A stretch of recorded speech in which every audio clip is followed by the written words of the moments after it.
చాలాసార్లు పంచుకున్న వాక్యాన్ని ఈ దినం మరొకసారి పంచుకోవాలని ప్రభు నాలో ఉంచిన ఆలోచన భారాన్ని బట్టి మరొకసారి మీతో ఈ వాక్యాన్ని పంచుకోవడానికి ఇష్టపడుతున్నాను. మార్కు రాసిన సువార్త 5వ అధ్యాయం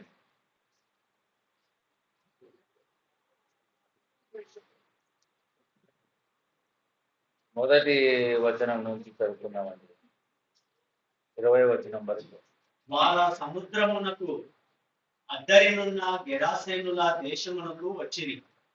ఆయన దోణి దిగగానే అపవిత్రాత్మ పట్టిన వాడు ఒకడు సమాధులలో నుండి వచ్చి ఆయనకు ఎదురుపడేది. వాడు సమాధులలో వాసము చేసేవాడు. సంఖ్యలతోనైనను ఎవడును వాడిని బంధింపలేకపోయింది. పలుమారు వాని కాళ్ళకును చేతులకును సంఖ్యలు వేసి బంధించినను వాడు ఆ చేతి సంఖ్యలను తెంపి కాని సంఖ్యలను తుక్కునీయులుగా చేసిన కనుక ఎవడును వానిని సాధుపరచలేకపోయింది. వాడు ఎల్లప్పుడూ రాత్రింబగలు సమాధులను కొండలలోను కేకలు వేయచ్చు తను తాను రాళ్లతో గాయపరుచుకుంటూ ఉండేది. వాడు దూరం నుండి యేసును చూచి పరిగెత్తుకొని వచ్చి ఆయనకు నమస్కారము చేసి, యేసు, సర్వోన్నతుడైన దేవుని కుమారుడా, నాతో నీకేమి? నన్ను బాధపరచుకోమని దేవుని పేరట నీకు ఆనబెట్టుచున్నానని బిగ్గరగా కేకలు వేసెను. ఎందుకనగా ఆయన అపవిత్రాత్మ ఈ మనిషిని విడిచి పొమ్మని వానితో చెప్పాను. మరియు ఆయన నీ పేరు ఏమని వాడిని అడుగగా వాడు నా పేరు సేన, ఏలయనగా మేము అనేకులమని చెప్పి తమను ఆ దేశముల నుండి తొలివేయవద్దని ఆయనను మిగులో ప్రతిమాలుకొనెను. అక్కడ కొండ దగ్గర పందుల పెద్ద మంద మేయుచుండెను కనుక ఆ పందులలో ప్రవేశించినట్లు మమ్మను వాటి యొద్దకు పంపుమని ఆ దయ్యములు ఆయనను ప్రతిమాలుకొని యేసు వాటికి సెలవీయగా ఆ అపవిత్రాత్మలు వారిని విడిచి పందులలో ప్రవేశింపగా ఇంచుమించు 2000 సంఖ్య గల ఆ మంద ప్రపాతము నుండి సముద్రపు దారిని వడిగా పరిగెత్తుకుని పోయి సముద్రంలో పడి ఊపిరి తిరుగక చచ్చెను.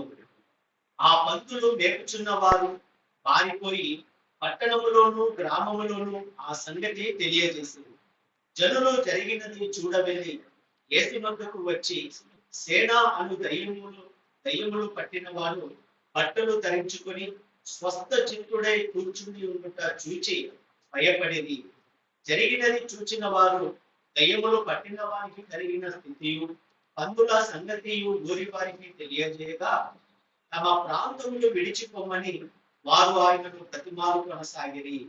ఆయన దోణి ఎక్కినప్పుడు దయ్యములు పట్టిన వాడు ఆయన యుద్ధకు తన్ను గుంటనిమ్మని ఆయనను ప్రతిమాలు కొనెను కానీ ఆయన వారికి సెలవీయక నీవు నీ ఇంటి వారి యొద్దకు వెళ్ళి ప్రభువు నీ యందు కనికరపడి నీకు చేసిన కార్యములన్నిటినీ వారికి తెలియజెప్పమని వాడు వెళ్ళి యేసు తనకు చేసినవన్నీ దెకపోలిలో ఆరంభింపగా అందరూ ఆశ్చర్యపడిరి. చిన్న ప్రార్థన చేసుకుందామండి. జీవాధిపతి అయిన మా ప్రభు వాక్య భాగాన్ని దీవించమని మా ప్రభు అయిన యేసు క్రీస్తు నామమున ప్రార్థన చేసి ప్రతిమాలి వేడుకుంటున్నాం తండ్రి. ప్రభునందు ప్రియమైనటువంటి వాళ్ళరా, మనం చదవబడిన వాక్య భాగం 5వ అధ్యాయంలో చదవబడిన వాక్య భాగం ఒక దయ్యములు పట్టిన వాడిని విషయాన్ని మార్కు భక్తుడే కాదు మత్తయి సువార్తికుడు కూడా ఇద్దరు అని రాసినాడు. ఇదే సందర్భాన్ని లూకా భక్తుడు కూడా వ్రాశాడు. ఈ సందర్భంలో మనం ఏం చూస్తున్నాం? పరిశుద్ధాత్మ దేవుడు ఈ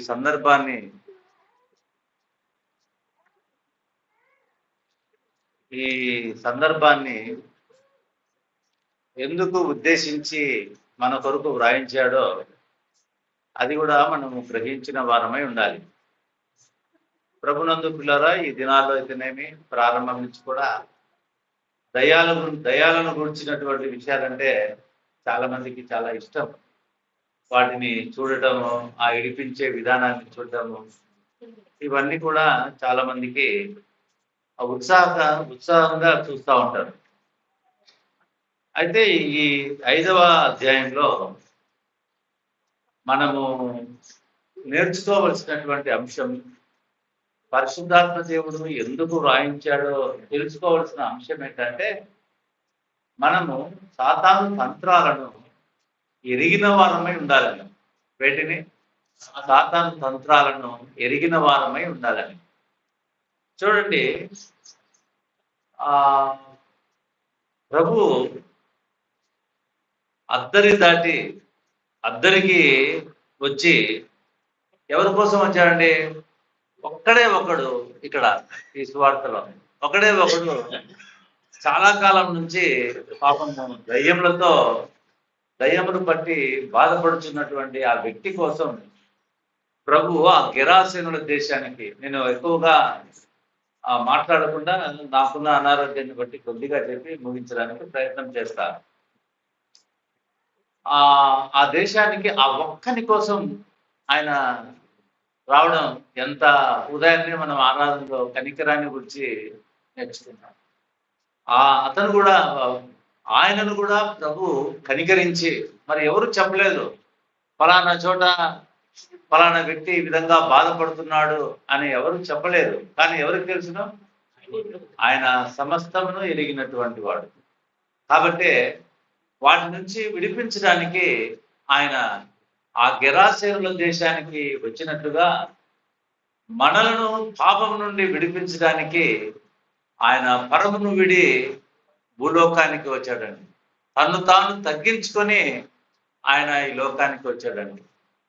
దయ్యములు విడిపించడానికి మాట మాత్రం చాలింది. మన పాపం నుంచి మనల్ని విడిపించడానికి ఆయన ప్రాణం పెట్టవలసి వచ్చింది, ఆయన ఖరీదును పెట్టవలసి వచ్చింది. కాబట్టి ప్రియమైనటువంటి వాళ్ళరా, మన ప్రభు అయిన యేసుక్రీస్తు వారు ఆ ప్రేమను మనం గమనిద్దాం. మనమందరం కూడా ప్రభు ప్రేమను మనం ప్రకటించేటువంటి వారుగా ఉండాలి.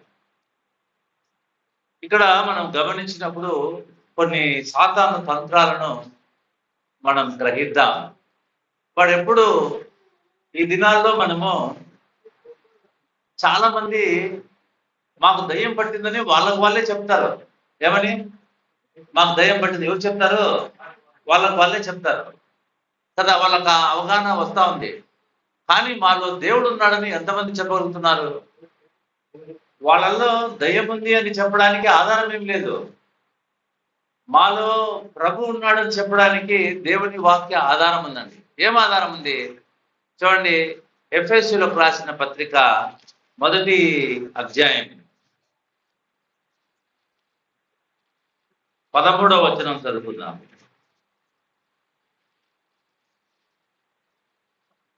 మీరును సత్యవాక్యమును అనగా మీ రక్షణ సువార్తను విని క్రీస్తునందు విశ్వాసం నుంచి వాగ్దానము చేయబడిన ఆత్మ చేత ముద్రింపబడితిరి. అవునా? చూడండి, మీరును సత్యవాక్యమును అనగా మీ రక్షణ సువార్త. ఎవరిది? మీ రక్షణ సువార్త. మీ రక్షణ సువార్తను విని క్రీస్తునందు ఎప్పుడైతే విశ్వాసం ఉంచినారో అప్పుడు మనం ఏమంట?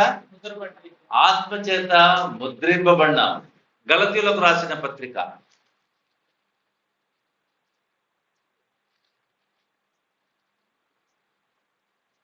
3:13. ఆత్మను గూర్చిన వాగ్దానము విశ్వాసము వలన మనకు లభించినట్లు. ఎట్లా? ఆత్మను గూర్చిన వాగ్దానము విశ్వాసం వలన. మనము ప్రార్థన చేయడం ద్వారా పరిశుద్ధాత్మ దేవుడు మన జీవితాల్లోనికి రాలేదండి. ఆయన వాగ్దానం చేశాడు. ఎవరైతే సువార్తను నమ్ముతున్నారో వాళ్ళను ఆయన స్వాధీనంలోనే తెచ్చుకుంటున్నాడు. ఇది వాగ్దానం. ఇది చూడండి, ఆత్మను గూర్చిన వాగ్దానము ఎట్లా లభిస్తుందంట? ఎట్లా లభిస్తుంది? విశ్వాసం వలన, ప్రార్థన వలన కాదు, విశ్వాసం వలన లభించినట్లు. అబ్రహాము పొందిన ఆశీర్వచనము క్రీస్తు యేసు ద్వారా అన్ని జనులకు కలుగుటకై క్రీస్తు మన కోసము శాపమై మనలను ధర్మశాస్త్రం యొక్క శాపము నుండి విమోచించెను. చూడండి, ప్రభునందు ప్రేమైనటువంటి వాళ్ళరా, మనలో ఆయన ఉన్నాడు అని దేవుని వాక్య ఆధారం ఉంది. మీలో దయ్యం ఉందని ఎక్కడైనా ఆధారం ఉందా? ఎక్కడ ఆధారం లేదు. చూడండి, కానీ నేటి సమాజంలో ఆధారం లేని వాటిని ఎక్కువగా జరిగిస్తూ ఉన్నాం, ఆధారం ఉన్న వాటిని మనం పక్కన పెడుతున్నాం. అందుకనే విశ్వాసంను గురించిన అవగాహన, దేవుని వాక్య సత్యాన్ని గురించిన అవగాహన విశ్వాసులకు ఉండాలి. చూడండి, మనము ముద్రింపబడితే, సీల్డ్ అంటే మనలోనికి వేరే వాళ్ళు రావడానికి కానీ, లోపల మనల్ని ఏది చెడపడానికి కానీ ఎప్పటి వరకు ముద్రింపబడినామంట? ఎప్పటి వరకు ముద్రింపబడినా అంటే ఎఫ్ఎస్సి పత్రికలోనే రాయబడింది, విమోచన దినం వరకు. ఎప్పటికి వరకు? విమోచన దినం వరకు. అంటే అర్థమేమి? మనము ప్రభు తన సంఘాన్ని తీసుకుని వెళ్ళేంత వరకు మనము పాపంలో పడడానికి వీలే లేదు. ఏ సాతానుడు మనల్ని మోసం చేయడానికి వీలే లేదు. ఈ సత్యాన్ని మనము గమనించాలండి. ప్రభునందు ప్రియమైనటువంటి వాళ్ళరా, ఈ దయ్యములు పట్టిన వాడు మనుషులను ఏ విధంగా మోసం చేస్తున్నాడు తంత్రం చూద్దాం. వాడు ఏం చేస్తున్నా అంట? చూడండి, 5వ అధ్యాయం, మార్క్స్ వార్త 5వ అధ్యాయం 3వ వచనం. వాడు సమాధులలో వాసము చేసేటువంటి వాడు. ఎక్కడ? ఎందుకండి సమాధుల్లో? దయాలు ఉండేది అక్కడే కాబట్టి అని. సమాధుల్లో దయ్యాలు ఉంటాయని ఎవరు చెప్పినారండి? ఎవరు చెప్పినారు? జాగ్రత్తగా వింటే మీకు బాగా అర్థమవుతుంది. సమాధుల్లో దయాలు ఉన్నాయని ఎవరు చెప్పినారు? ఎవరు చెప్పినారండి? ఎవరు వీడు అక్కడ ఉండడం ద్వారా ఏం చెప్తా అన్నాడు? ఇదో ఈ సమాధుల్లో దయాలు ఉన్నాయి అని ఎవరు చెప్తా అన్నారు? సాతానుడు మనల్ని భ్రమ కల్పిస్తున్నాడండి. ఓహో, వాడు సమాధుల్లోనే ఉన్నాడంటే సచ్చినోళ్ళంతా మనకి దయ్యమై పట్టి వాడు అక్కడ ఉన్నాడు కాబట్టి మనుషులందరికీ ఒక అభిప్రాయం ఏంటి? సమాధుల్లో దయాలు ఉన్నాయి. మీకు అర్థమైందా? సమాధుల్లో ఆ తంత్రం ఎవరిది? సాతానుడి. ఆయన సర్వాధికారి. ఎవరు? మన ప్రభు అయిన యేసుక్రీస్తు వారు సర్వాధికారి. అన్నిటిపైన ఆయన అధికారం ఉంది. శక్తుల మీద ఆయనకు అధికారం ఉంది. దూతల మీద పేతురు భక్తులు చెప్తున్నాడు, దూతల మీద ఆయనకు అధికారం ఉంది. కాబట్టి పిల్లరా, వాడు సమాధుల్లో వాసం చేస్తూ మనుషులను ఏం చెప్తున్నాడంటే, అందుకనే ఈ దినాల్లో మనం సమాధుల దగ్గరికి పోతున్న స్నానాలు చేయడం ఏదో కీడు కలుగుతుందని విశ్వాసం అయినప్పటికీ కూడా సమాధులు కూడా ఒక సామాన్యమైన స్థలమేనండి. అర్థమవుతుందా? అక్కడ ఏ దయాలు ఉండవండి. ఆ సమాధుల్లో దయాలు ఉంటే సంతోషం. ఎందుకు? మనుషులకు అవి ఇబ్బందికరంగా ఉండవు కదా. కాబట్టి వాటికి సమాధులు ఇష్టమా, మనం ఇష్టమా? మరి సమాధులు ఎందుకు ఉంటాయి? వీడు అక్కడ ఉంటున్నాడు, తన్ను తాను గాయపరుచుకుంటున్నాడు. ఏమండి? తన్ను తాను ఎందుకు వానికై వాడు గాయపరుచుకుంటున్నాడు? ఎందుకు? కొంచెం క్లియర్ గా చెప్పి నేను ముందుకు వెళ్తానండి. ఎందుకు వాడు గాయపరుచుకుంటున్నాడు? ఎందుకు చెప్పు. ఎందుకు గాయపరుచుకుంటున్నాడు అంటే, ఆ గాయపరుచుకోవడం చూసి చుట్టుపక్కల ప్రజలు భయపడిపోతా ఉన్నారు. ఎందుకు గాయపరుచుకుంటున్నాడు? ఎందుకంటే దేవుని యందు ఉన్నటువంటి ఆ భాగ్యాన్ని వాడు విడిచిపెట్టుకొని ఆ భాగ్యం పొందలేక వానికి ఉన్న బాధ అది. అందుకనే వాడు ఆ బాధను వాడు ఆ బాధను అనుభవించడానికి వాడికి ఏం కావాలా? ఒక శరీరం కావాలా. వాడి బాధను అనుభవించడానికి వానికి ఏం కావాలా? అందుకనే వాడు మనుషుల్లో ఉండాలని కోరుకుంటాడండి. అర్థమైంది? ఎందుకంటే కొట్టుకోవడం ఎవరి బాధ? అది వాడి బాధనా, వీడికున్న బాధనా? సాతానుడుకున్న బాధనా, ఆ వ్యక్తికి ఉన్న బాధనా? అదేనమాట. కొట్టుకుంటూ రావద్దు. ఎందుకు? రక్షణ భాగ్యం లేనటువంటి వాడు. అందుకనే వానికై వాడు ఆ బాధ ఎట్లా చెప్పుకోవాలో తెలియక మనుషులకు పెట్టి అరవడము, కేకలు వేయడం. ఎందుకు మీరు ఆలోచన చేసినారు ఎప్పుడైనా? ఎందుకు అరవాలా? ఎందుకు కేకలు వేయాలా? చూడండి, ఇదొక సాతాను తంత్రం. వాడు కొట్టుకుంటుంటే మనకేం కలుగుతుంది? భయం కలుగుతుంది. ఎవరి మీద భయం లేదు మనకు? దేవుని మీద భయం లేదు. దయ్యం మీద ఉన్నంత భయము ఎక్కడ లేదు? దేవుడి మీద లేదు. వాడు ఎక్కడ ఉంటున్నాడు? సమాధుల్లో ఉంటున్నాడు. ఇంకొక విషయం చెప్తున్నాను కదండి. అవును, దయ్యాలు అందరికీ పట్టొచ్చు కదా? పట్టొచ్చా లేదా? ఎందుకు ఒక్కరికే పడతా ఉన్నాయి? ఎందుకు ఇద్దరికే పడతా ఉన్నాయి? అందరికీ పట్టొచ్చు కదా. ఇప్పుడు మనందరికి పట్టొచ్చు కదా. పట్టడానికి వీల్లేదా? ఉంది, మరి పట్టొచ్చు కదా. ఎందుకు నీకు ఒక్కరిని పట్టుకొని ఇచ్చేస్తున్నాడు? మనందరికీ పడితే దయానికి భయపడేవారు ఎవరు? అందరూ దయాలు పడిన వాళ్ళే. ఇంకా దయానికి భయపడేటోళ్ళు ఎవరు? దయం చేష్టలు చూసేటోళ్ళు ఎవరు? అందుకనే వాడు ఏం చేస్తున్నాడంటే, అర్థమవుతుందండి, ఒక మనిషిని ఎన్నుకొని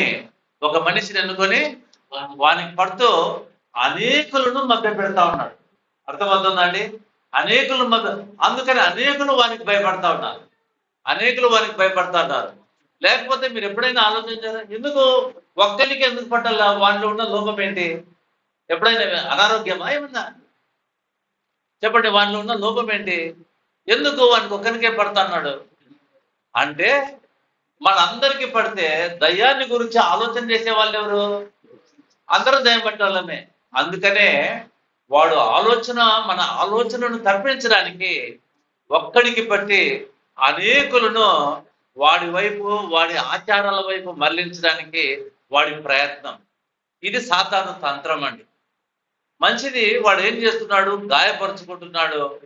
ఎవరైనా సాధు చేయడానికి సంఖ్యలు వేస్తే వాటిని తెంచుకుంటున్నాడు, అరుచుకుంటున్నాడు. ఇంకా ఈ విధంగా చెప్పుకుంటూ పోతే అటువంటి బాధాకరమైన జీవితంలో ఉన్నవారి కొరకై ప్రభు అయిన యేసుక్రీస్తు వారు ఆ దేశానికి వచ్చాడండి. ఎంత ఆశ్చర్యం! మన జీవితాల్లో అంతకంటే బంధకాల్లో మనం ఉన్నామండి. ఏ బంధకాల్లో ఉన్నాం? పాపపు బంధకాల్లో మనం ఉన్నాం. చీకటిలో ఉన్నటువంటి వారుగా ఉన్నాం. అటువంటి మనలను విడిపించడానికి ఆయన ఏర్పాటు చేసుకున్న వారిని ఆ ఒక్కని కోసం వచ్చాడు. ఉదాహరణకు ఒక విషయం చెప్తా. జక్కయ్యతో ఏమన్నాడు? జక్కయ్య, త్వరగా దిగు, నేడు. ఆయన ఏది చేయాలంటే చేసేవాడు కాదు. ఆయన ఏది చేయాలో అది చేసేవాడు. ఈ ఇంట్లో నేను ఉండాలి అడిగొచ్చాడు. ఆ దయ్యం పట్టిన వ్యక్తిని నేను సంధించాలి, అక్కడికి వచ్చాడండి. ప్రభునందు ప్రియ సోదరుల, ప్రియ సోదరి, మనం కూడా పాపముల చేత పట్టబడినటువంటి వారమై ఉండగా, నిత్య నాశనానికి పాత్రులమై ఉండగా, ప్రభువు మన కొరకు వచ్చి మనలను పాపాన్ని భరించి ఆయన శిలువలో మరణించి పాపం నుంచి విడిపించినాడు. ఇది గొప్ప భాగ్యం, ఇది గొప్ప అద్భుతం, ఇది దేవుడు మనకు అనుగ్రహించిన గొప్ప కృప అండి.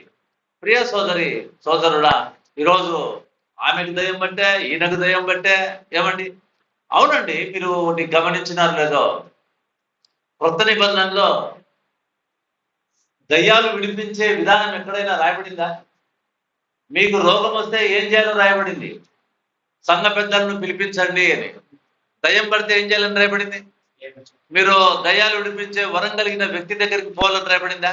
అంటే అర్థమేమి? అది రాయబడలేదంటే దయ్యాలు పట్టే విధానం లేదని. విశ్వాసులలో ఎవరున్నారు? ఆయన పరిశుద్ధాత్మ దేవుడు నివాసం చేస్తున్నాడు. ఇక ఉండదండి, ఉండడానికి వీలు లేదండి. మనం ఎవరి స్వాధీనంలో ఉన్నాం? ఆయన స్వాధీనంలో ఉన్నాం. అందుకనే ఈ ఉదయకాల సమయం మనకు సమయం ఉన్న కొలది అప్పుడప్పుడు కొన్ని తలంపులను, వాడి తంత్రాలను మనం తెలుసుకో. ఎందుకంటే కొరింథీయులకు రాస్తూ అపోస్తలుడైన పౌలు, మనము సాతాను తంత్రములను ఎరిగిన వారమై ఉండాలి, ఎరగకపోతే మోసపోతాం. చూడండి వాడు ఏం చేస్తున్నాడో చూద్దాం. 8వ వచనం, 5వ అధ్యాయం 5వ వచనం. వాడు ఎల్లప్పుడూ రాత్రి పగళ్ళు సమాధులలోను కొండలలోను కేకలు వేయచ్చు తాను రావద్దు గాయపరచుకొనొచ్చు ఉండెను. వాడు దూరము నుండి యేసును చూసి పరిగెత్తుకొని వచ్చి ఆయనకు నమస్కారం ఎందుకు ఆయన దగ్గరికి వచ్చినాడు? ప్రభు ఎవరి కోసం వస్తూ ఉన్నాడో అది ఎరిగినటువంటి సాతానుడు ఏమండి దూరం నుండి చూచి పరిగెత్తుకొని వచ్చి ఇంకా ఊర్లోకే రానివ్వలేదండి. మీకు ఒక చిన్న సత్యాన్ని ఈ సందర్భంగా మీకు తెలియపరుస్తారు. సాతానుడు ప్రత్యక్షంగా కనపడిన సందర్భం బైబిల్ ఎక్కడైనా ఉందా? ప్రత్యక్షంగా సాతానుడుగానే ఉందండి. ప్రభు దగ్గర కనబడుతున్నాడండి సాతానుడు. ఆది కాండంలో కూడా సాతానుడు సర్పాన్ని ఉపయోగించుకున్నాడు. వాడు డైరెక్ట్ గా ఎప్పుడూ కనపడలేదు. అర్థమవుతుందా? ఎప్పుడు కనపడ్డాడు? ప్రభు దగ్గర కనపడ్డాడు. అవునా కదా? ఎందుకు ప్రభు దగ్గర కనపడ్డాడు? వాడు చేయించిన పాపాన్ని బట్టి మనుషుడు మరణించి దేవునికి దూరస్తుడై ఉండగా ఆ పాపాన్ని విడిపించడానికి మనుష్య కుమారుడైన యేసుక్రీస్తు వారు ఈ లోకానికి రాగా ఇప్పుడు సాతానుడికి ఏం కలిగింది? ఇంకొక పని కలిగింది. అమ్మో, ఇంతవరకు పాపంలో ఉండి మనుషులు నా ఆధీనంలో ఉండి ఇప్పుడు పాపం నుంచి విడిపించడానికి ఈయన వచ్చినాడు. అందుకని ఏం చేసినాడు? ప్రభు దగ్గరికి వచ్చాడండి. ప్రభుని తీసుకువెళ్ళాడు. ఎక్కడికి? మీకు బాగా అర్థమవుతుంటుందని అనుకుంటున్నాను. కొండ మీదకి తీసుకువెళ్ళాడు. కొండ మీదకి తీసుకువెళ్ళి ఏమంటున్నాడు? ఆ శోధన 40 దినాల జరిగిన వెంటనే ఆ ప్రభువును తీసుకుని వెళ్ళి ఏమంటున్నాడు? అవన్నీ మళ్ళా మనం ధ్యానం చేద్దాం. నీవు దేవుని కుమారుడవైతే ఏమి ఈ రాళ్లను రొట్టెలుగా చేసుకో. ఏమంటున్నాడు? బాగా చెప్పండి. నీవు దేవుని కుమారుడవైతే అంటే సాతానుడి యొక్క తంత్రం ఏంటి? తంత్రం ఏంటంటే ఈయన దేవుని కుమారుడు. ఈయనెవరు? ఈయనలో ఎవరు ఏం చేసినా ఈయనకు ఏమీ కాదు. రేపు పొద్దున ఈయన మరణించడానికి ఈయనకు వీలే లేదు. ఎందుకినా ఈయన దేవుడు. అందుకనే మన ప్రభు మరణించబోతున్నాడు. ఆ మరణం ద్వారా మనుషులకు రక్షణ కలగబోతా ఉంది. అందుకనే ఆ మరణము, ఆ బాధ ప్రభుకు లేదు. ఎందుకంటే ఈయనెవరు? అంటే సాతానుడి యొక్క ఉద్దేశం ఏంటి? దేవుని కుమారుడిగా ముందుగానే లోకానికి పరిచయం చేయాలని. ఏమండి? అందుకనే నువ్వు దేవుడి కుమారుడు అయితే ప్రభు రోషపడి నన్ను మాట అంటావా? ఇదో రాళ్ళను రొట్టెలు చేయలేదే. చేశాడా? ఏమన్నాడు ప్రభు? నేను దేవుడి కుమారుడు అన్నాడా? మనుష్యుడు రొట్టె వలన మాత్రమే కాదు కానీ దేవుని నోట నుండి వచ్చే ప్రతి మాట వలన. అంటే ప్రభు ఏమని చెప్తున్నాడు? దేవుడి కుమారుడు చెప్తున్నాడా? నేను మనుష్యుని.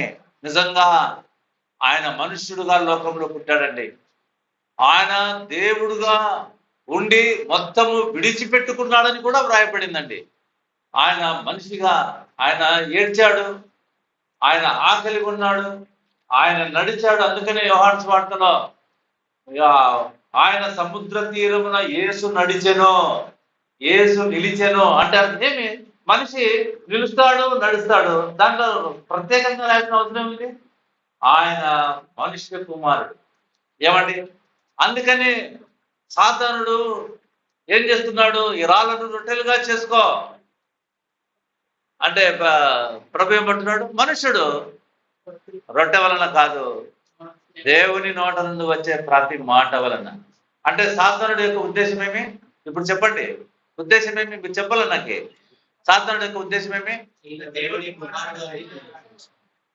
ప్రభు ఏమంటున్నాడు? నేను మనుషుని. సరే, మళ్ళా నెక్స్ట్ కొండ మీద తీసుకుపోయినాడు. నువ్వు దుంకు, ఎరుసలేము దుంకు, నిన్ను దూతలు పట్టుకుంటారు కదా అంటారు. ఇప్పుడు నీ దేవుడైన యెహోవాను ఏమంటున్నాడు? నేను మనుషుని.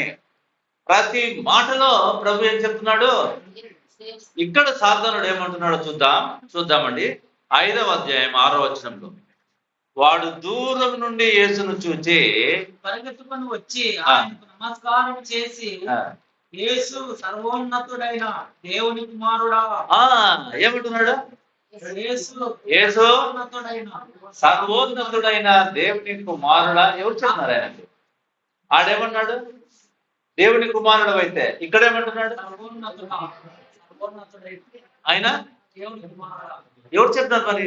ఎక్కడ ఆన్సర్ దొరికింది సాతానుడికి?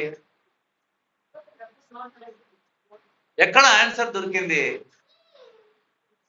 ఏమండి చూడండి, ఆడేమన్నాడు? ఏదో డౌట్ ఉన్నట్టు నువ్వు దేవుని కుమారుడు అయితే. ఇక్కడేమంటున్నాడు? దేవుని కుమారుడా, సర్వోన్నతుడైన దేవుని కుమారుడా. ఏమండి చూడండి, సాతానుడు ప్రతిసారి తంత్రాన్ని గ్రహిద్దాం. ఇక్కడ మనము వాడు దయ్యం నుంచి విడిపింపబడిన విధానాన్ని చూస్తూ ఉంటూ ఇన్ని దినాలు సాతాను తంత్రాలను తెలుసుకోలేకపోతున్నాం. దేవునికి ఎంత శక్తి ఉంది, దేవుడు అంటే దయాలు మునిగిపోతాయి అని మాత్రమే మాట్లాడుకుంటున్నాం. అక్కడ మనిషా దేవుడా? మనిషే కదా. కనుక ప్రభునందు ప్రియమైనటువంటి వాళ్ళారా, చూడండి, పత్రికల్లో దయ్యం పడితే ఎక్కడికి వెళ్ళాలో రాయబడలేదండి, ఏం చేయాలో రాయబడలేదు. కారణం, దయ్యం పట్టే విధానమే లేదండి. చూడండి, దయ్యం పట్టే విధానం ఎక్కడైనా ఉందా? చూడండి, దయ్యాలు ఆది కాండం నుంచి, ఇదంతా చెప్తే మీకు చాలా పాఠం ఎక్కువైపోతుందేమో. ఆది కాండం నుంచి మలాకి గ్రంథం వరకు ఎక్కడన్నా దయాలు పట్టడం విడిపించడం జరిగిందా? ఎవరన్నా భక్తుడు వచ్చి యేసునామంలో పో అని విడిపిస్తే ఎందుకు జరగలేదు? వాడికి పని లేదు, దయ్యం ఉన్నది, వాడికి ఏం పని లేదు. ఆల్రెడీ నువ్వెంత ధర్మశాస్త్రాన్ని పాటించాలన్నా నీకు పాపం అడ్డం వస్తా ఉంది. పాపము మనుషులోనికి, వాడికి ఇంకా ఏం పని లేదు, హ్యాపీగా చూసుకుంటూ మీరు ఏమన్నా చేసుకోండి, వీళ్ళందరూ ఎవరు? నా వాళ్ళు. కాబట్టి వాడికి ఏమి పని లేదు. ఎప్పుడు దయాలు అధికంగా కనపడ్డాయి?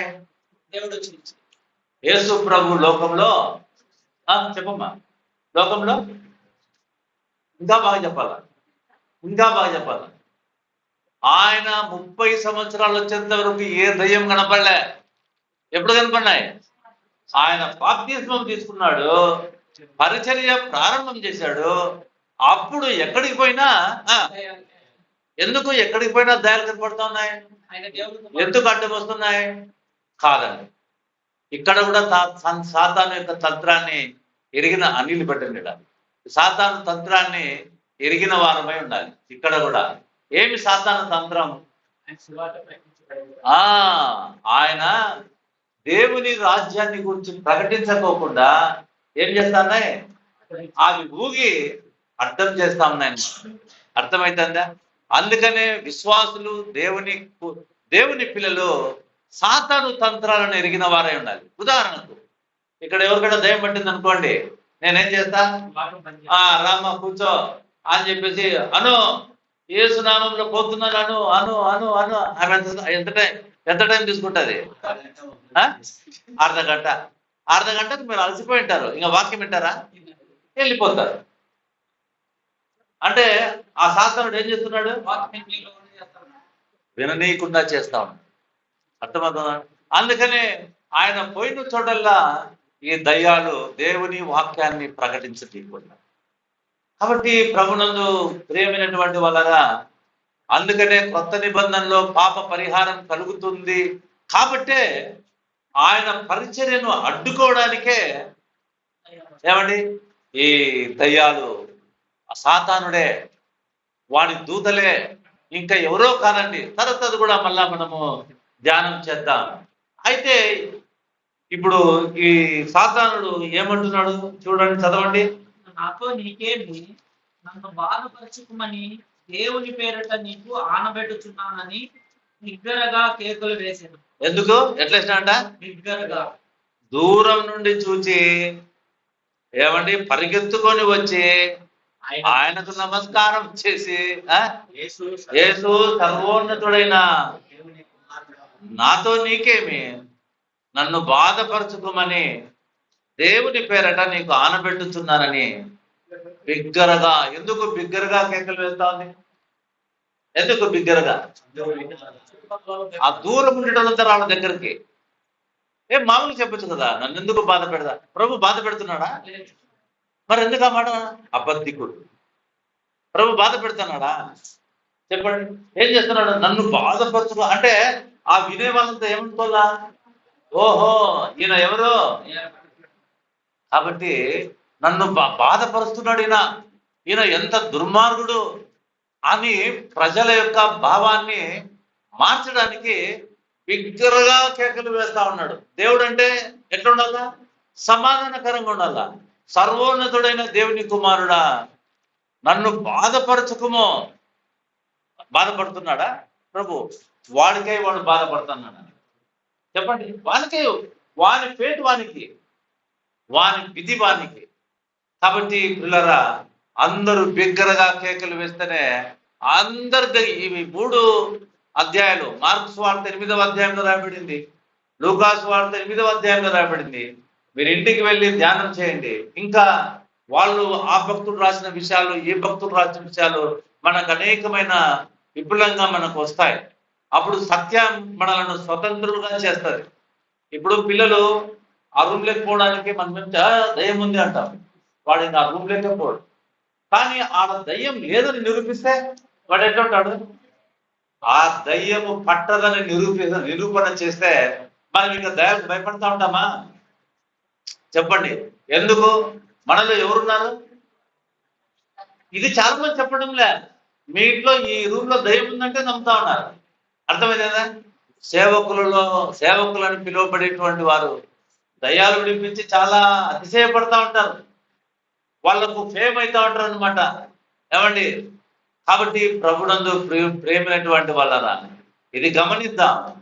వాడు సర్వోన్నతుడైన దేవుని కుమారుడా, నాతో నీకేమి, నన్ను బాధపరచుకోమని బిగ్గరగా కేకలు వేసి చెప్పాను. తర్వాత ఎందుకనగా ఆయన అపవిత్రాత్మ ఈ మనిషిని విడిచిపోమని వారితో చెప్పాను. ఎప్పుడు చెప్పినాడు? ఇంకా ఆ దేశానికి రాక మునిపే ఆయన ఏం చేసినాడు?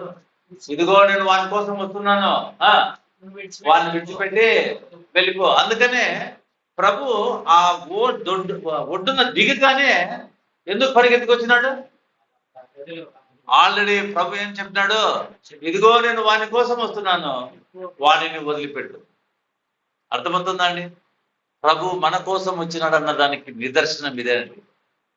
కాబట్టి పిల్లరా, ఇక్కడ తర్వాత మరియు ఆయన నీ పేరేమని వానిని అడుగగా వాడు నా పేరు సేన ఏలయనగా మేము అనేకులమని చెప్పి. చాలు, వాడి పేరు అడిగినాడు. ఎందుకు అడుగుతున్నాడు పేరు ప్రభు? ఎందుకు అడుగుతున్నాడు? ఈరోజు దయ్యాలు విడిపించేటువంటి సేవకులుగా ఉన్నటువంటి వారు ఏమడుగుతారు? నీ పేరేం పేరు అంటేనే వాడు ఏం చెప్తారు చెప్పు? నా పేరు సత్యబాబు. నువ్వు ఏడ చచ్చిపోయింటివి? ఏదో బాయిలో పడి చచ్చిపోయినాను నేను. మరి ఎందుకు వీళ్ళకి వచ్చివి? నేను వీటిని కూడా తీసుకోవడానికి వీళ్ళకి వచ్చినాను అని కథలు చెప్తా అంటాడు. అవునా కదా? దీన్ని బట్టి అర్థం ఏంటి? మనుషులు చనిపోయి దయ్యాలు అవుతారని ఎవరు చెప్తున్నారు? ఎవరు చెప్తున్నారండి? సాతానుడే కదా. మనుషులు దయ్యాలు కావడానికి వీలే లేదు. ఎందుకంటే నీ పేరేం పేరని అడిగితే ఆ సాతానుడు ఏం చెప్పాలా? నేను అబ్రహాము, నేను ఇస్సాకు, నేను లాజరు అని చెప్పాలా? ఎందుకు పేరు చెప్పడం లేదు? మనుషులు చనిపోతే ప్రభువును నమ్మినా నమ్మకపోయినా, ప్రభువును నమ్మిన వాళ్ళు ప్రభుతో ఉంటారు, ప్రభువును నమ్మని వాళ్ళు భద్రపరచబడి ఉంటారు.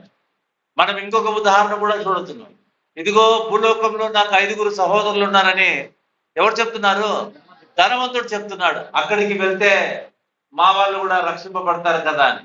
అక్కడి వాళ్ళు ఇక్కడికి, ఇక్కడి వాళ్ళు అక్కడికి వెళ్ళడానికి భూమి మీద ఎవరున్నారు? మోసే, ఏలియాలు ఉన్నారు. వాళ్ళ మాట వినాలి.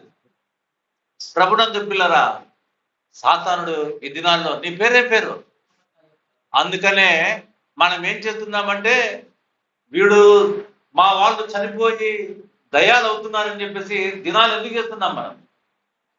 దినాలు ఎందుకు చేస్తున్నామండి? చెప్పాలి కదా, ఎవరు చెప్పారా మీరు? ఆ దినం ఎందుకు చేస్తున్నామంటే వీడు ఏమైనా చెడ్డ కార్యాలు చేసినాడేమో వాని పాప పరిహారం చేసి పరలోకాన్ని పంపిద్దామని. అందుకేనండి దినాలు, లేకపోతే ఎందుకండి దినాలు? ఆలోచన చేయండి, ఎందుకు దినాలు? అంటే ఏం నమ్ముతున్నాం మనము? చనిపోయిన వాడు పాపి, ప్రభు లేకుండా చనిపోయినాడు, మేము చేసే ఈ కార్యాల ద్వారా పరలోకానికి పోతాడు. No, never. అది మనకున్నటువంటి భ్రమ. అయితే మనం నమ్ముతున్నాం మనిషికి చావు లేదని అందరికీ తెలుసును. హిందువులైనా క్రైస్తవులైనా ఎవరైనా సరే అందరికీ ఏం తెలుసు? మనిషికి చావు లేదు. చచ్చిపోయి ఉంటే వాడు పేరు చెప్తాడు. ఎవరు పేరు చెప్పేది? చెప్పాలండి మీరు. ఎవరు పేరు చెప్పేది? చచ్చినోళ్ళు కదా. మనిషికి ఏం లేదు. ప్రభు నమ్ము, నమ్మకపో, వాడు పాతాళంలో భద్రపరచబడి ఉంటాడు. అందుకనే వానికి ఏం అధికారం లేదు? పేరు చెప్పే అధికారం లేదు. సాతానుడు చచ్చినటువంటి వాడు, నిత్య నాశనానికి పాత్రుడైనటువంటి వాడు. అందుకనే వాడు ఏమంటున్నాడు? నా పేరు. ఎందుకంటే మేము అనేకులము, మేము అపవిత్ర ఆత్మలము. ఎవరంట వాళ్ళు? అంటే ఎవరు వాళ్ళు? చచ్చిపోయిన వాళ్ళ? సాతానుడు భ్రమపరిచేటువంటి వాడు. అందుకనే ఈ దినాల్లో పెద్దలకు పూజ అని ఏమండి ఇవన్నీ చేసుకుంటున్నారు. కారణం ఏంటి? సాతానుడు ఆ విధంగా ఒకనొక సమయాల్లో పెద్దోళ్ళంతా కళ్ళలో కనపడుతున్నారు, మేము ఇంకా పోవాలా, చీర పెట్టాలా, ఇట్లాంటివన్నీ లేవా? ఇవన్నీ ఎవరు చెప్పేది? సాతానుడు ప్రభు వైపుకు రాకుండా నిన్ను మోసం చేస్తున్నాడని. జాగ్రత్త. ఇది తంత్రం. ఈ పాఠం ద్వారా మనం నేర్చుకోవాల్సిందేంటి? తంత్రం. ఈరోజు ఎవరైనా ఉదాహరణకు ఒక చిన్నప్పుడు నాకు జరిగిన సంఘటన చెప్తారండి. ఇంకొక తంత్రం. మేము స్కూల్కు, రైల్వే స్కూల్కు గుడ్డకల్లో ఆ రోమన్ క్యాథలిక్ చర్చ్ మొన్న చూపించినాను, నీకు చూపించినాం కదా, ఆ చర్చిలో పడిపోతా ఉంటుంది. స్కూల్కు పోతా ఉంటే పొద్దున్నే మేము అర్లీ మార్నింగ్ 7 o'clock వెళ్ళేవాళ్ళం స్కూల్కు. పొద్దున్నే అప్పుడున్న పాస్టర్ ఒక దయాన్ని బయట వెళ్ళగొడుతున్నాడు. ఏడా గేట్ ఉంది, ఆ గేట్ దగ్గర. ఎట్లా వెళ్ళగొడుతున్నాడంటే ఆయన పెద్ద సిలువ ఉంటుంది కదా, ఆ సిలువ తీసి ఇట్లా ఇట్లా అంటున్నాడు ఆమె ఎదుట. ఆమె ఇట్లా ఇట్లా అంటాను, ఇట్లా ఇట్లా అంతా. వాళ్ళు టమిలియన్స్. కానీ నేను తెలుగులో చెప్తున్నాను మీకు, నాకు తమిళ్ రాదు. నీ ఎంగ పోయినాక నేను అక్కడికి రానంటాను. ఎక్కడికి? ఆ చర్చిలోకి రానంటాంది. ఈయనేమంటాడు పాస్టరు? నీ వా ఏం చర్చిని ఏమంటారు? కోయిల్కి వా, నీ కోయిల్కి వా అని అంటాను. అంటే నేను నా పొరపాట ఎన్నదికి నీ అంటే ఆయన ఒక ఆయన ఉన్నాడు అక్కడ, గడ్డం పెట్టుకొని నడికట్టు కట్టుకొని ఆడ నిలబడి కొరడా పట్టుకున్నాడు. ఏడ? చర్చిలో. అంటే మనుషులందరికీ ఏం చెప్తున్నాడు సాతానుడు? చర్చిలో యేసుప్రభు ఉన్నాడు. ఏమండి? ఏడున్నాడు? చర్చిలో ఉన్నాడు. చుట్టుపక్కల చూసే వాళ్ళందరిలో ఆ చర్చిలో యేసుప్రభు ఉన్నాడంటే చుట్టుపక్కల మోకాలని ఇట్లా అంటున్నారు. అంటే సాతానుడు ఏం చేస్తున్నాడు? చర్చిలో ప్రభు ఉంటాడా? ఇప్పుడు ఇక్కడ మన మధ్యలో ఉంటాడా? మనం పోయిన తర్వాత ఇక్కడ తిరుగులాడుకుంటుంటాడా? చెప్పండి. అంటే సాతానుడు ఏం చేస్తున్నాడు? ఏమని భ్రమ పెడుతున్నాడు? ఇది సాతాను తంత్రం అండి. సాతాను తంత్రం. కొంతమందికి చాలా గొప్ప, యేసు నామంలో యేసు రక్తం చేయను, యేసు రక్తం. నువ్వేంది యేసు రక్తం చేయలేదే? ప్రభుతోనే నిలబడలేదా? వాడికేం భయం? వాడికి ఆల్రెడీ వాడు భయపడి ప్రయోజనం లేదు వాడికి. ఎందుకు? నీవు భయపడితే ప్రభు దగ్గర కనికరాన్ని పొందుతావు. వాడు భయపడితే ఏం భయం? వానికి ఏం ప్రయోజనం? వాడు భయపడతాడా? అందుకని మనం ఏం చేస్తున్నాం అంటే ఆ నూనె పెట్టుకునేది, తర్వాత యేసు రక్తం చేయమను. చీకట్లో పోయేటప్పుడు మనం ఏమన్నా ఎట్లా పోతాం తెలిసిన? యేసు రక్తం చేయము, యేసు రక్తం ఏమి చెప్తాం? ఏం మంత్రం అదేమన్నా? చెప్పండి. ఇవన్నీ సాతాను లక్షణాలండి, సాతాను తంత్రాలు. యేసు రక్తం చేయమనడం. ఏమొస్తుంది యేసు రక్తం చేయమంటే? చెప్పండి. యేసు నాలో నీలో ఉన్నప్పుడు ఆశ్చర్యం ఏమిరా అంటే ఆయన నిన్ను నడిపిస్తున్నాడని గ్రహించు. ఎక్కడ నడిపించినా, ఎక్కడ ఉన్నా నువ్వు, నీతో కూడా ఎవరున్నారు? ఆయన ఉన్నాడు. నీవు పాపంలో పడకుండా ఆయన నిన్ను కాపాడుతున్నాడు. అబద్ధాలు ఆడకుండా, అన్యాయం చేయకుండా, అక్రమంగా ఉండకుండా, లోకంలో ఆయన కొరకు ప్రత్యేకంగా ఉండలాగున, పరలోకానికి యోగ్యులగులాగున ఆయన మనలను రూపుదిద్దుతున్నాడు. ఇదండి కార్యం. ప్రభునందు ప్రియమైనటువంటి వాళ్ళరా, నా పేరు ఏమంటున్నాడు? సేన. ఏం చెప్పొచ్చు వాడు? పేరు చెప్పొచ్చు, యాకోబు, యాకోబు, ఇస్సాకు. ఈ దినాల్లో కూడా కొందరు భక్తులు కొరకు సీట్లు వేసి పెట్టినారు. ఏం సీట్లు వేసి పెట్టినారు? వారం వారం అక్కడికి ఎవరు వస్తారంట? జోసఫ్ ఏమో ఆయన పేరు ఆడ గుత్తిలో వాళ్ళ దేవదాస అయ్యగారు వస్తారు. నేను అప్పుడు అడిగినాను ఆయననే డైరెక్ట్ గా, ఏమని, మరి పౌలు ఎక్కడికి పోతాడు? మరి పౌలు రాడా? ఇట్లా రావాలి కదా ఆయన కూడా. మరి ఎందుకు రావడం లేదు? పౌలు ఎందుకు రావడం లేదు? ఇక్కడికే ఎందుకు వస్తున్నాడు? ఇవన్నీ కూడా సాతాను తంత్రాలే. వాళ్ళు ఎంత భక్తి పరులైనా అయా ప్రభునందు భద్రపరచబడుతున్నారు. ఈ విధమైన ఏర్పాట్లు, మట్టి తీసుకుపోయి చల్లుకోవడాలు, నూనె తీసుకుపోయి చల్లుకోవడాలు, 7 వారాలు తిరగడాలు, ఈ రోజే ప్రభు రాకుండా వస్తానని రాయబడింది. కానీ 7 వారాలు మీరు తిరగండి అంటే ఇండైరెక్ట్ గా అర్థం ఏమి? 7 వారాలు ప్రభు రావడం అని అర్థం. ఈరోజు ప్రవచనాలు చెప్పేవాళ్ళు, ఈ వాక్యం మీకు మనో వికాసాన్ని కలగజేస్తానని నేను నమ్ముతున్నాను. చెప్పండి ప్రభునందు పిల్లరా. కొంతమంది అందుకనే నా పేరు సేన తరచవాడు. ఏలయనగా మేము అనేకులమని చెప్పి తమ్మును ఆ దేశములో నుండి తొలివేయవద్దని ఆయనను మిగుల బతిమాలుకొని. చాలు, మిగుల బతిమాలు అర్థమవుతుందా? మిగుల బతిమాలుకొని ఆ దేశంలో నుంచి తొలివేయొద్దని.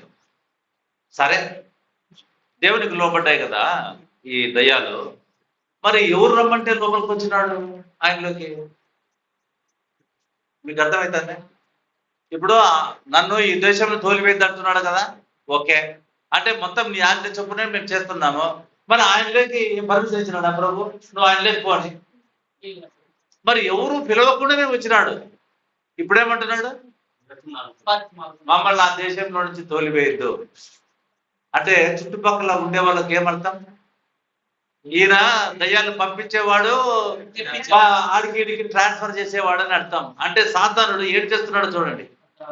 సాతానుడు ఏం చేస్తున్నాడో చూడండి. అర్థమవుతుందా అండి ప్రియులారా? చుట్టుపక్కల వినేవాళ్ళు దయ్యాలన్నీ ఈయన స్వాధీనంలో ఉన్నాయేమో, ఎవరు లేకపోమంటే వాళ్ళు లేకపోతాయి, ఎవరిని విడిచిపెట్టే వాళ్ళని విడిచిపెట్టేస్తాయి అని ఎవరు భ్రమ కల్పిస్తా ఉన్నారు?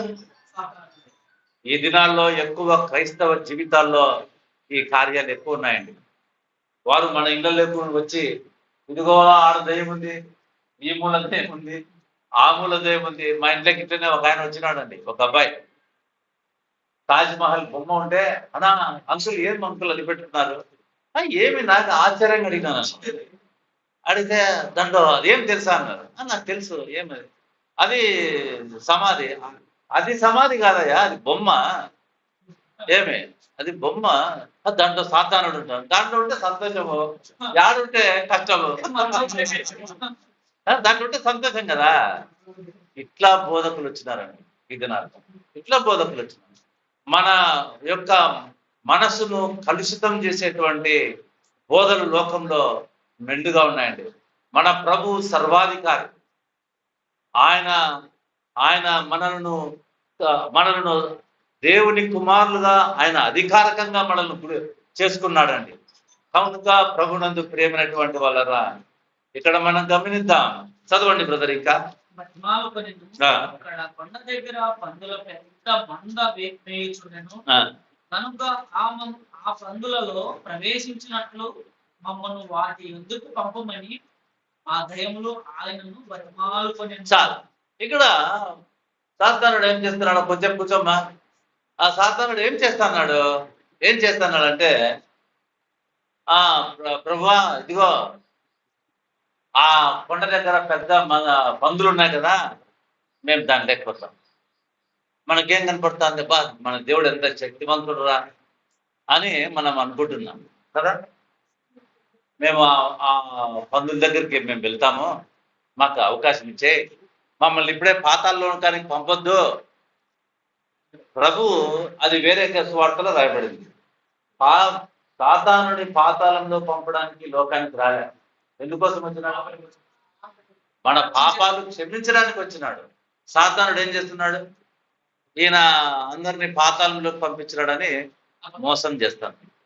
కాబట్టి ఇక్కడ పెద్ద పందుల మంద ఉందండి. అక్కడ నాకు వాటిలోకి అవకాశం ఇవ్వు ప్రభువా.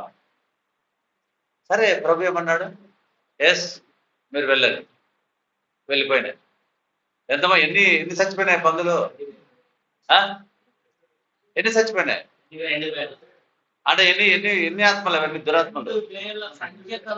చూడండి, పందుల్లోకి దూరి ఏం చేసిందంటే, సాతానుడికి మనిషిని చంపే అధికారం లేదు.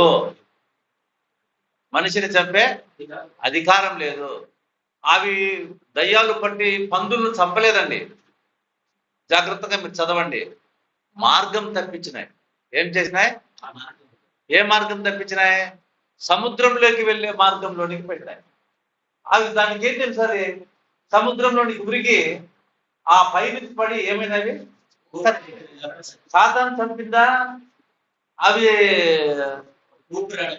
ఊపిరాడక చచ్చిపోయినాను రేపు. సాతానుడికి ఏం అధికారం లేదు. మనుషులను గాని కనీసం చీమను గాని చంపే అధికారము సాతానుడికి లేదు.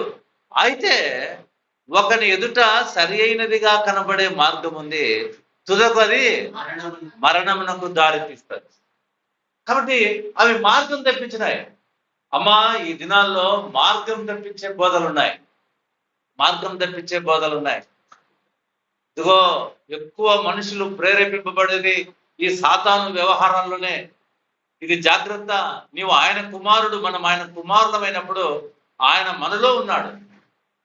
మనం తంత్రాలను తెలుసుకుంటున్నాం. ఇప్పుడు చెప్పండి, దయాలు ఎక్కడ ఉంటాయి? సమాధుల్లో ఉంటాయా?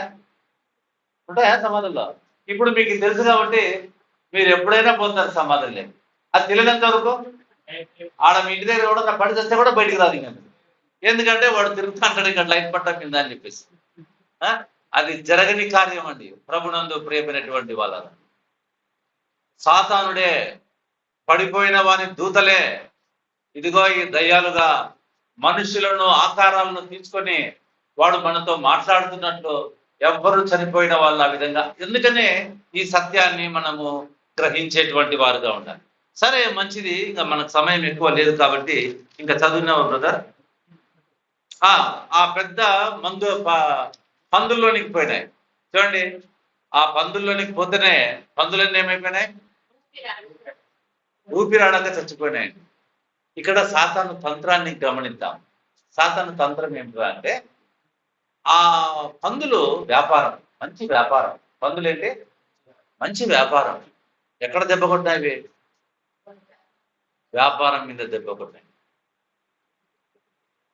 నువ్వు నన్ను వెళ్ళగొడతావా బయటికి? నిన్ను వెళ్ళగొడతా. సాతాను యొక్క తంత్రం. అర్థమవుతుందా అండి? ఎందుకు పందులు కోరుకున్నాయి?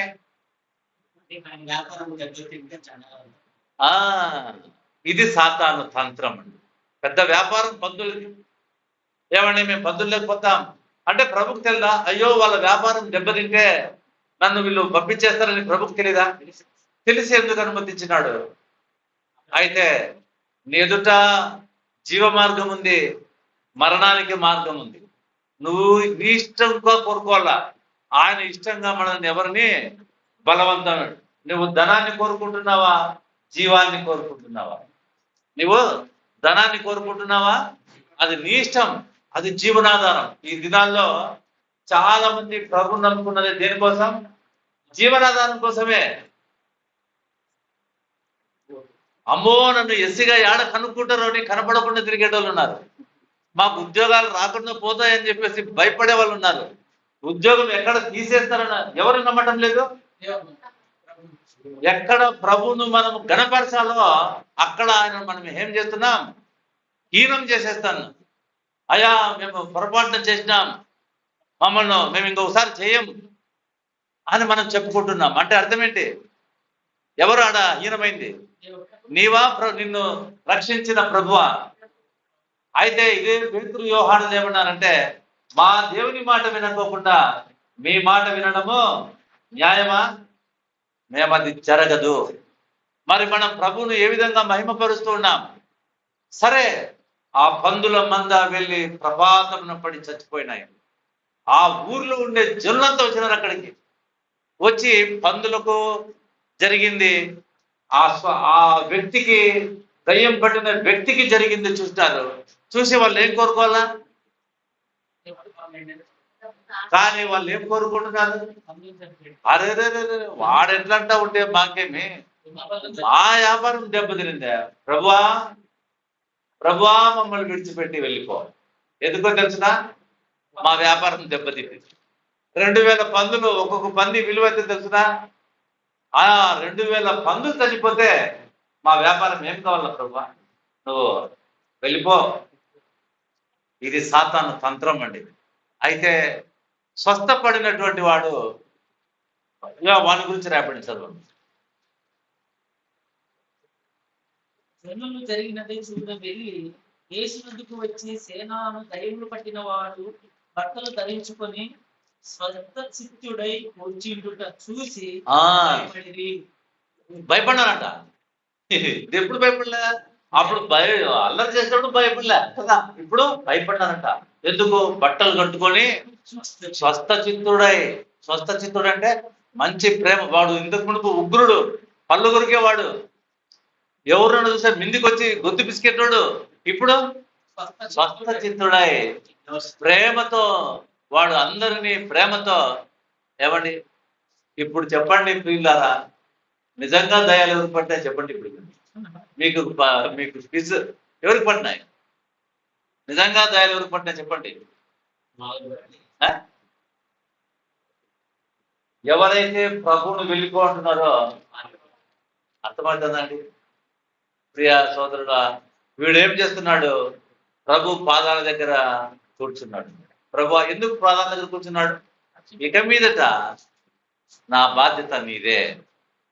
ఇక మీదట నా బాధ్యత నీదే. ప్రియ సోదరుడా, ప్రియ సోదరి, నీవు నేను మరి ఇప్పుడు దయాలు ఏం చేస్తా ఉన్నాయి? దయాలు ఏం చేస్తున్నాయి? యేసు క్రీస్తు వారు మనకంత సమయం లేదు. ఇంకా యేసు క్రీస్తు వారు మన పాపముల కొరకై చనిపోయి మన పాపాలను క్షమించి వేసినాడు. నీవు నేను మనమందరము ముద్రింపబడిన వాళ్ళం. ఇక సాతానుడు మనల్ని ఏ విధంగా మోసం చేయగలడు? అందుకనే వాడు ఏం చేసినాడు తెలుసునా? 2వ కొరింథీయులకు రాసిన పత్రిక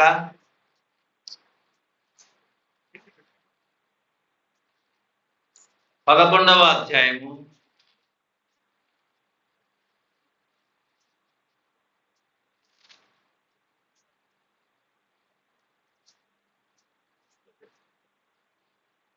4వ వచనం. 11వ అధ్యాయం 4వ వచనం.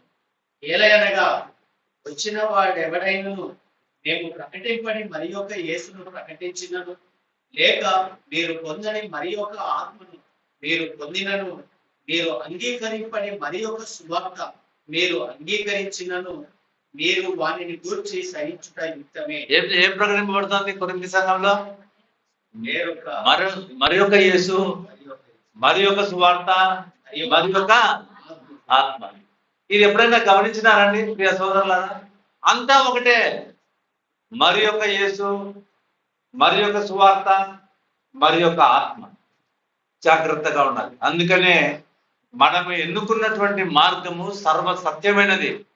ఈ సత్యంలో మనం కొంచెం కూడా మోసపోకుండా ప్రభుపై, ప్రభు ప్రత్యక్షత కొరకు మనం ఆధారపడవలసి ఉంటుంది. మాలాంటి బోధకుల మీద కాదు మనం ఆధారపడాల్సింది. ఆయన ప్రత్యక్షత కొరకు, ప్రభువా నేను అనుసరించేటువంటి మార్గం సత్యమైందా లేదా అని మనం గమనించేటువంటి వారుగా ఉండాలి. వచ్చిన వాడు ఏం బోధిస్తున్నాడు? మరి యొక్క యేసును. ఆ యేసు ఎవరు? ఆ యేసు ఎవరు? మరి యొక్క సువార్త. ఆ సువార్త ఏది? మరి యొక్క ఆత్మ. ఆ ఆత్మ ఏది? సరే, వీటిని వివరించడం ప్రభు చిత్తం అయితే మళ్ళా చూద్దాం. 11వ అధ్యాయము 13వ వచనం. ఏలయనగా అట్టి వారు క్రీస్తు యొక్క అపోస్తలుల వేషము ధరించుకుని వారై ఉండి దొంగ అపోస్తలులను మోసగాండ్రకు పనివారునై ఉన్నారు. అప్పుడే ఆ దినాల్లో ఎవరున్నారంట? దొంగ అపోస్తలులు మోసగాండ్రకు పనివారునై ఉన్నారు. తర్వాత ఇది ఆశ్చర్యం కాదు. ఇది ఆశ్చర్యము కాదు, సాతాను తానే వెలుగుదూత వేషము ధరించుకొనుచు. ఏం చేస్తున్నాడ? ఆశ్చర్యం కాదు, సాతానే వెలుగుదూత ధరించు. వెలుగుదూత అంటే వెలుగుదూత వేషం అంటే అర్థం ఏంటి?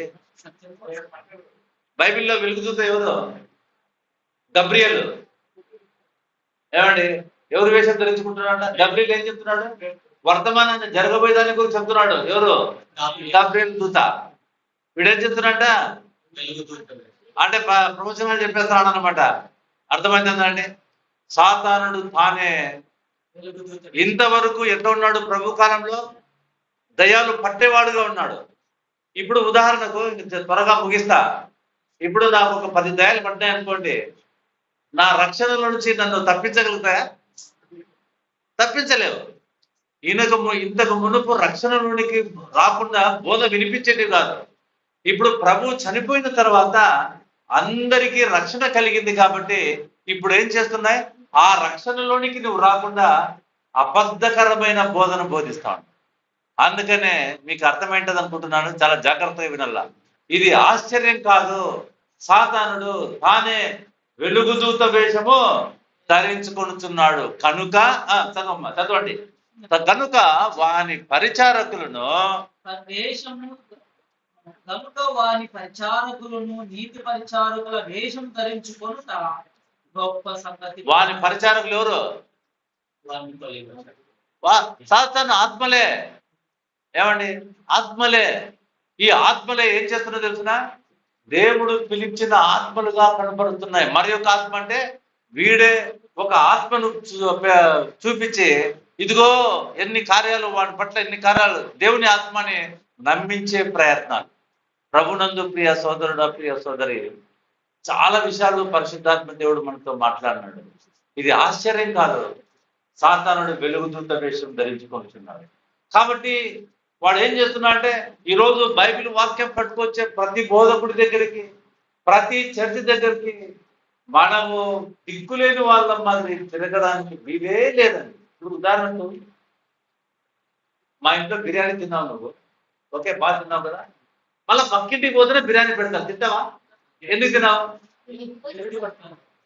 ఆల్రెడీ ఒకవేళ ఆడ కూడా తింటున్నావంటే అర్థం ఏంటి? ఎక్కడ వాక్యము సమృద్ధిగా మీ హృదయాల్లో సమ్మతిగా ఉందో అక్కడ నిలిచి ఉండండి. అటు ఇటు తిరుగులాడుతూ ఉంటే మనము చివరికి మన చేతగాని సమయంలో మనము శక్తి తెచ్చుకొని కూడా నడవలేం ప్రభు దగ్గరికి. జాగ్రత్త. ఈ టైంలో ప్రభు నన్ను బలపరుస్తున్నాడు కాబట్టి అనేకమైన విషయాల్లో నేను శరీర సంబంధమైన బలహీనతలు ఉంటున్నప్పటికీ నేను ప్రభువును స్తుతించగలుగుతున్నాను. నేను వేరే వేరే అనుమానాలు, చాలా మంది క్రైస్తవులను చెప్పుకుంటారు, ఏడ చూస్తే అంతరాలే ఉంటాయి. నేను మాట్లాడకూడదు, ఎందుకంటే సంఘంలో సర్వసత్యాన్ని మనం బోధించే వాళ్ళగా ఉండాలా. జాగ్రత్త పడదాం పిల్లరా. ఇప్పుడు తెలుసుకోవాల్సిన విషయం ఏంటంటే, మనుషులు చనిపోయి దయ్యాలు కారు. మొన్న వాళ్ళ మామ చనిపోయినాడంట, సునీల్ వాళ్ళ మామ చనిపోయినాడంట. అంకుల్ ఎప్పుడండి? ఎప్పుడు అంకుల్? ఏమి ప్రేయర్ మీటింగ్ పెట్టేదే? ఇంకా ప్రేయర్ చనిపోయిన వాళ్ళకి కదా ప్రేయర్ మీటింగ్. మనము మరి ఎవరికి ప్రేయర్ మీటింగ్ పెట్టాలి? మనం నిద్రించే వాళ్ళమే. ఇంకోటి తెలుసునా అండి, పౌలు భక్తుడు ఎక్కడ చనిపోయి సమాధి చేయబడ్డాడు రాయబడలేదు. రాయబడిందా? పేతురు సమాధి రాయబడిందా? ఎవరి సమాధులన్నా రాయబడ్డా? ఎందుకు రాయబడలేదు? మనకు సమాధులు లేవండి. మనకు నిత్య జీవమే. అందుకనే క్రొత్త నిబంధనలో సమాధులను గురించి రాయబడలేదండి. కానీ సాతానుడు ఏం చేస్తున్నాడు? ఎప్పుడు సమాధుల్లోనే ఉన్నాడు. ఎందుకు? అమ్మో, ఉన్న దయాలన్నీ సమాధుల్లోనే ఉంటున్నాయి. ఎక్కడా లేడండి సాతానుడు. ఇప్పుడు ఎక్కడున్నాడు తెలుసునా మీకు? ఎక్కడున్నాడు ఇప్పుడు? ఇదిగో సంఘ సహవాసాల మధ్యలో వాడు బోధకుల్లాగా నీతి పరిచారకుల వేషం ధరించుకొని వాడు తిరుగాడుతున్నాడండి. అందుకనే వాక్యం విషయంలో మనం చాలా జాగ్రత్త కలిగిన వారమై ఉండాలి. ఏదంటే అది మనము మాట్లాడుకుంటూ ఉండడానికి ఏ మాత్రమూ వీల్లేదండి. సర్వ సత్యంలోనికి నడిపించే పరిశుద్ధాత్మ దేవునికి మనలను మనము అప్పగించుకునేటువంటి వారుగా మనం ఉండాలండి. చివరిగా ప్రభువును వెళ్ళిపోమన్నారండి. ప్రభు ఏం చేసినాడు? లేదు లేదు లేదు, నేను ఇక్కడే సువార్త చెప్పాలన్నాను అన్నాడా? వెళ్ళిపోయాడండి. మనుషుల ఇష్టానికే వదిలేసినాడు. ఈ ఉదయకాల సమయం నీవు ప్రభువును అంగీకరించాలన్నా నీ ఇష్టమే, రోసిపుచ్చుకోవాలన్నా నీ ఇష్టమే. ఈ మళ్ళా సమయం మనకు లేదండి. ఎప్పుడు బాప్తిజం అంటే వచ్చే వారం, ఈ సంవత్సరం లోపల మన ఇష్టం కాదండి, ఆయన ఇష్టం. ఆయన ఇష్టానికి లోపడితే ఏమండి ప్రభు మనల్ని ఘనపరుస్తాడు. ప్రియ సోదరుడు, అందుకనే ఒక సత్యానికి మీరు లోబడి ఉండాలని వాక్య సత్యాన్ని పరిశుద్ధాత్మ దేవుడు బయలుపరుస్తున్నాడు. చూడండి, ప్రభు వెళ్ళిపోయాడు, మళ్ళా దేశానికి తిరిగి రాలేదండి. మళ్ళా దేశానికి అయితే అక్కడ స్వస్థ చిత్తుడు అయినటువంటి వాడు వాళ్ళ ఇంటి వారికి సాక్ష్యమైనాడు. ఏమని సాక్ష్యం? ఆయనే రక్షకుడు. నీవు నేను మనము సాక్షులుగా ఉన్నామా? ప్రియ సోదరుడా, ప్రియ సోదరి, క్రీస్తును అంగీకరించి సర్వ సత్యంలోనికి మనం నడుస్తున్నాము. చూద్దాం, ఇంకొక మాట నుంచి ముగిస్తా. ఎఫెసీయులకు రాసిన పత్రిక 6వ అధ్యాయం 13వ వచనం. 10వ వచనం. తుదకు ప్రభు యొక్క మహాశక్తిని బట్టి ఆయన యందు బలవంతులై ఉండుడి. ఎట్లుండాలంట? శక్తిని బట్టి బలవంతులుగా ఉండాల. తర్వాత మీరు అపవాది తంత్రములను ఎదిరించుటకు శక్తిమంతులు. మనకేం తెలిసి ఉండాలా? అపవాది తంత్రాలు తెలియకపోతే ఎదిరించలేదు. అవునా కదా? అపవాది తంత్రాలను ఎదిరించుటకు శక్తి గల వారు మగునట్లు దేవుడిచ్చు సర్వాంగ కవచములను ధరించుకుని. ఏలైనగా మనం పోరాడున్నది శరీరులతో కాదు గాని ప్రధానులు. అంటే వారికి పెద్ద మిలిటరీ ఉంది. ఎవరికి? ప్రధానులు ఉన్నారు, తర్వాత అధికారులు ఉన్నారు, అంధకార సంబంధులకు లోకనాథులు ఉన్నారు, తర్వాత ఆకాశ మండలం అందున్న దురాత్మల సమూహం ఉన్నారు. పెద్ద పోరాటం చాలా ఉందండి. ఈ పోరాటాన్ని మనం ఎదుర్కోవడానికి మనం తంత్రాలను ఎరిగిన వారమైంది. దేవుడిచ్చే సత్యం అనే సర్వాంగ కవచాన్ని ధరించుకొని ఆయన రాకడ కొరకై నిలిచి ఉందాం. ఇంకా ఎవరైనా రక్షింపబడకుండా ఉంటే ఇదే రోజు నా ప్రభు నా కొరకు చనిపోయి తిరిగి లేచినాడని అంగీకరించి రక్షణ పొందండి. మొన్న మార్తమ్మ అనే అమ్మాయి వాళ్ళ ఇంటి దగ్గర రక్షింపబడ్డానని చెప్పేసి తీర్మానం చేయించినాం. ఆమె కొరకు కూడా మనము ప్రార్థన చేద్దాం. రమణమ్మ తీసుకున్న నిర్ణయాన్ని బట్టి ఆమె ఇంట్లో ఆ కూడిక ఏర్పాటును బట్టి కూడా వాళ్ళ కుటుంబాన్ని ఎత్తుపడదాం. దేవుడు ఈ మాటలు మన కొరకై దీవించుకుంటారు. మీకు ఎవరికైనా ఈ విషయాలు ఇంకా ఎక్కువగా తెలియాలంటే, అన్ని విషయాలు ఇప్పుడే చెప్పలేము కదా, ఎక్కువగా తెలియాలంటే మళ్ళా నన్ను మీరు ఇప్పుడే అడగవచ్చును, మళ్ళానైనా అడగవచ్చు. అడగకుండా మాత్రం ఉండకండి. అర్థమైతే దేవునికి స్తోత్రం. సాతాను తంత్రాలను ఎరిగి రకరకాలైన బోధల వైపు మనం మళ్ళీపోకూడదండి. ప్రజలను ఆకర్షించడానికి బోధిస్తున్నారు. ప్రజలను ఎవరికి ఆకర్షింపజేయాలి? మనము మనుషులకు కాదు. మంచిది, ప్రార్థన చేద్దాం.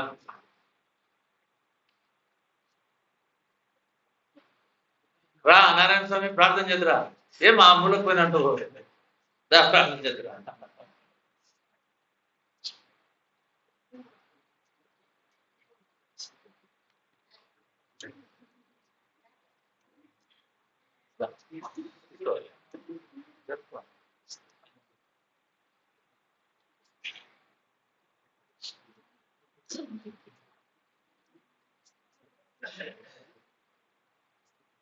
కలిసి ఉన్నవారిని బట్టి ప్రార్థన చేసుకుంటూ శివాది అప్పట్లో మీకు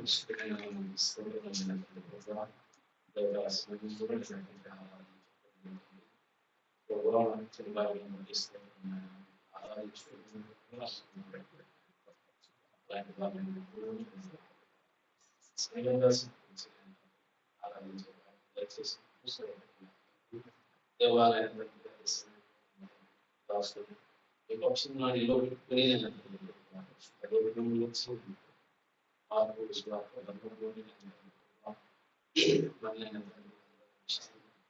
ఏటగా తెలియపరిచిన పుస్తకం ప్రార్థన ఏమైనా తండ్రి ఉన్న ఒకటి మీరు విడిపించిన విధానాన్ని మీరు జ్ఞాపకం చేసుకుంటున్నాయి. ఆయన పాపముల చేత అపరాధముల చేత ఆయన పాపం చేత బంధింపబడి ఉన్నవారిని ఆయన దేవాది దేవుడు అయింది. ఆయన మీరు మాకు మరణించి నిత్య జీవానికి వార్చిన ఆయన వారిని విడిపించి వారిని విడిపించి ఆయన వారిని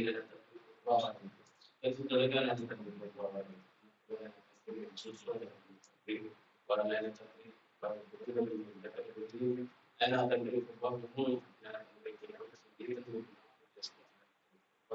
అదే క్రమంలో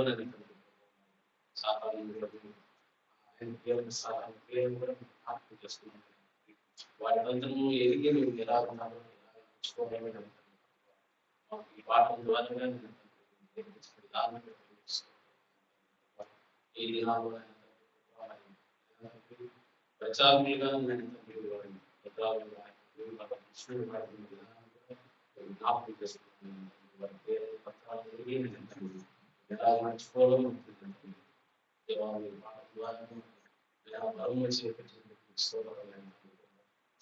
సంఘాన్ని జ్ఞాపకం చేసుకున్నాను.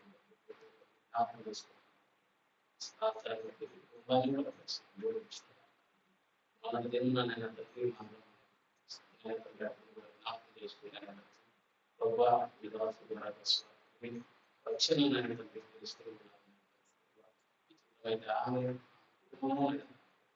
రక్షణ భాగ్యం గురించి తెలుసుకుని వారి రక్షణలో పెద్దలు ఆలోచన చేసిన రీతిగా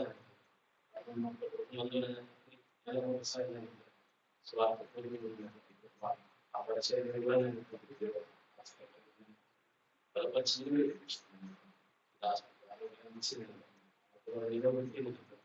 ఈ పరిచయంలో వాడుకుంటే ఆ ప్రభుత్వం స్తోత్రంలో జరిగింది. ఆమేన్ ఆమేన్. అందరికీ వందనాలమ్మా.